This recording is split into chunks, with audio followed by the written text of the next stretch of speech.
Hello बच्चों, तो आज यहाँ पर हम कक्षा तीसरी की वार्षिक परीक्षा सत्र देखने वाले हैं बच्चों। ठीक है, हर पहला प्रश्न आया था बहुविकल्पी प्रश्न, प्रश्न 1 से लेके 5 तक। निर्देश से सही विकल्प चुनकर उत्तर लिखिए, प्रत्येक प्रश्न के लिए 1 अंक था बच्चों। ठीक है, तो मिला लीजिए आपके कितने सही हैं।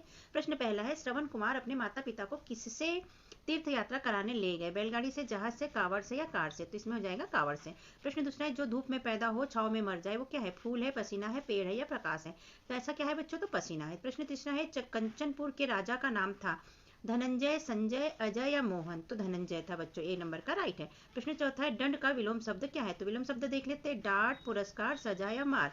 तो दंड का विलोम शब्द है बच्चों पुरस्कार। तो प्रश्न पांचवा है, बगुला का संस्कृत शब्द है, तो क्या है बच्चों? तो ये वक्कह, स नंबर का हमारा राइट है। अब स नंबर का लिख लेंगे बच्चों।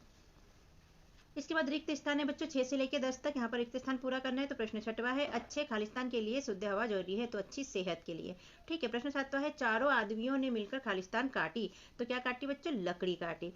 प्रश्न आठवां है, स्वामी जी ने सफेद कागज पर एक खालिस्तान धब्बा बनाया, तो काला धब्बा बनाया। प्रश्न नौवां है, पेड़ ने खालिस्तान गहने पहने, तो पेड़ ने क्या पहना था? फूल पहने थे और पत्तियों के गहने पहने थे। ये फूल और पत्तियां पूरा लिख लेंगे। प्रश्न 10वां है, सीता कल आएगी, इस वाक्य में संज्ञा शब्द क्या है? तो सीता शब्द संज्ञा, इसलिए हम यहाँ पर क्या लिख लेंगे बच्चों? संज्ञा मतलब सीता लिख लेंगे। ठीक है। अब अति लघुत्तरी प्रश्न के अंतर्गत 11 से लेकर 16 तक प्रश्न है बच्चों।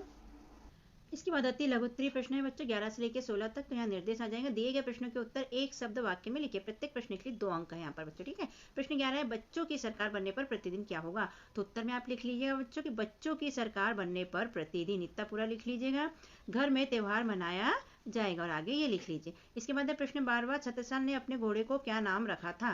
तो यहाँ लिख लेंगे उत्तर में हम, छत्रसाल ने अपने घोड़े का नाम भले भाई रखा था, ये लिख लीजिएगा। प्रश्न 13 है, गर्म कपड़ों को सुरक्षित रखने के लिए नीम का उपयोग कैसे किया जाता है? तो हम उत्तर में लिखेंगे, गर्म कपड़ों को सुरक्षित रखने के लिए, यहाँ तक लिख लीजिए के लिए तक, फिर नीम की पत्तियों को सुखाकर कपड़े में रखा जाता है, ये लिख लीजिए बच्चों के। प्रश्न 14 है, समान ध्वनि वाले शब्द बनाइए, जैसे काम, धाम और नाम। तो यहाँ कार का बना लेंगे, तो कार का लिख लेंगे मार और हार। बच्चा का लिख लेंगे कच्चा और सच्चा। प्रश्न 15 बच्चों, निम्नलिखित शब्दों को बहुवचन में बदलिए, पत्ता, नदी, लड़का और बच्चा। तो पत्ता का हो जाएगा पत्तियां, नदी का हो जाएगा नदियां, लड़का का हो जाएगा लड़के और बच्चा का हो जाएगा बच्चे। ये बहुवचन में हम बदल लेंगे। प्रश्न 16, निम्नलिखित शब्दों के संस्कृत नाम लिखिए। कमल को संस्कृत में क्या कहते हैं? तो अंबुज कहते हैं। और तोता को क्या कहते हैं? तो सूकह कहते हैं। ठीक है। उत्तरी प्रश्न के अंतर्गत प्रश्न है 17 से लेकर 22 तक। तो निर्देश दिए गए प्रश्न के उत्तर 30-40 शब्दों में लिखिए, प्रत्येक प्रश्न के लिए 3 अंक है बच्चों। यहाँ पर ये 3 अंक दिख रहे हैं। ठीक है। तो प्रश्न 17 है, बसंत के घायल होने की खबर सुनकर राजकिशोर ने क्या किया?